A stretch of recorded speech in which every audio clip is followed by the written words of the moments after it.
ഓം ശാന്തി. ഈ കാലഘട്ടത്തിൽ എല്ലാവരും മെഡിറ്റേഷൻ പഠിക്കുവാൻ അഭ്യസിക്കുവാൻ ആഗ്രഹിക്കുന്നുണ്ട്. എന്നാൽ അതൊരു കടുത്തൊരു വിഷയമാണ്, ആധ്യാത്മികത സാധാരണക്കാർക്ക് സാധ്യമല്ല എന്ന ഒരു തെറ്റിദ്ധാരണയാണ് ഇതിൽ നിന്ന് നമ്മളെ അകറ്റുന്നത്. യഥാർത്ഥത്തിൽ മെഡിറ്റേഷൻ സഹജമായിരിക്കണം. ഭഗവത്ഗീതയിൽ രാജയോഗ ധ്യാനത്തെക്കുറിച്ച് ആഴത്തിൽ ഭഗവാൻ പഠിപ്പിക്കുന്നു. എന്നിട്ട് പറയുന്നൊരു കാര്യമുണ്ട്, ഇത് വളരെ ഗുഹ്യമായൊരു അറിവാണെങ്കിലും വളരെ സഹജമായി അഭ്യസിക്കാൻ സാധിക്കുന്നതും അതിൽ നിന്ന് ലഭിക്കുന്ന ജീവിതത്തിൽ ലഭിക്കുന്ന പ്രാപ്തികൾ വളരെ വലുതുമാണ്. നമ്മൾ മെഡിറ്റേഷൻ നമ്മുടെ എല്ലാ കർമ്മ മേഖലകളിലും നമുക്ക് ചെയ്യാൻ സാധിക്കും. എന്തുകൊണ്ടെന്നാൽ ഈ അറിവ് കൊടുത്തത് ഒരു അമ്പലമുറ്റത്തിരുന്നോ ഒരു ആശ്രമ അന്തരീക്ഷത്തിലോ അല്ല, പകരം ഒരു യുദ്ധക്കളത്തിലാണ്. ജീവിതം ഇന്ന് അത്രയും സംഘർഷഭരിതമായിരിക്കുന്ന ഈ ഒരു കാലഘട്ടത്തിൽ നമ്മൾ സ്വല്പം മെഡിറ്റേഷൻ പ്രാക്ടീസ് ചെയ്യുകയാണെങ്കിൽ നമുക്ക് അതിനെ സഹജമായി നമുക്ക് നേരിട്ട് ജീവിതം തടസ്സങ്ങളില്ലാത്ത വിഘ്നങ്ങളില്ലാത്ത ഒരു സുഗമമായ ഒഴുക്കാക്കി മാറ്റുവാൻ നമുക്ക് സാധിക്കും.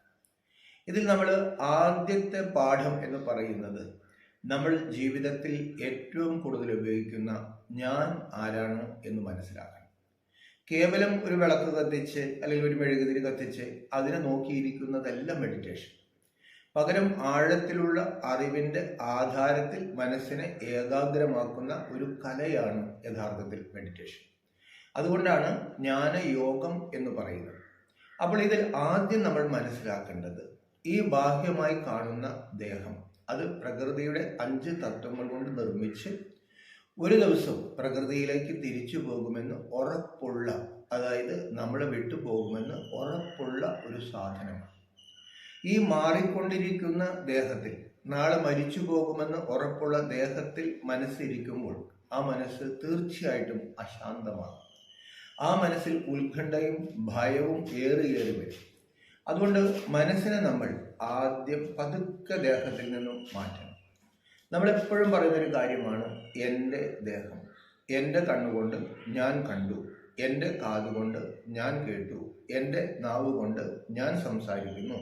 ഇന്നലെ രാത്രി ഞാൻ നന്നായി ഉറങ്ങി, ഇന്നലെ ഞാൻ വല്ലാത്തൊരു സ്വപ്നം കണ്ടു.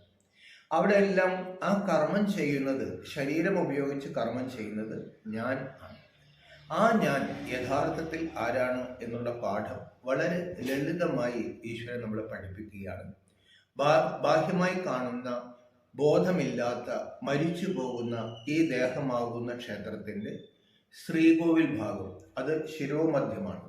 ആ ശ്രീകോവിൽ ഭാഗത്തായി ബോധമുള്ള മരിക്കാത്ത ഒരു ദിവ്യമായ പ്രകാശം ഇരിപ്പുണ്ട്. ആ പ്രകാശത്തെയാണ് ആ പ്ലസ് തമസ്, ഇരുട്ടല്ലാത്ത ആത്മാവ് എന്ന് നമ്മൾ വിളിക്കുന്നത്. ഈ ദേഹത്തിനകത്തിരുന്ന് ഞാൻ ഞാൻ ഞാനെന്ന് പറയുന്ന സത്ത, ആ അനശ്വരമായ ബോധസ്വരൂപനായ ആത്മാവാണ് എന്നുള്ള പാഠത്തിൽ, എന്നുള്ള അറിവിലേക്ക്, എന്നുള്ള സത്യത്തിലേക്ക് നമ്മുടെ മനസ്സിനെ പതുക്കെ പതുക്കെ ഏകാഗ്രമാക്കുന്നതാണ് ധ്യാനത്തിൻ്റെ, മെഡിറ്റേഷൻ്റെ ആദ്യ പടി. ഓം ശാന്തി.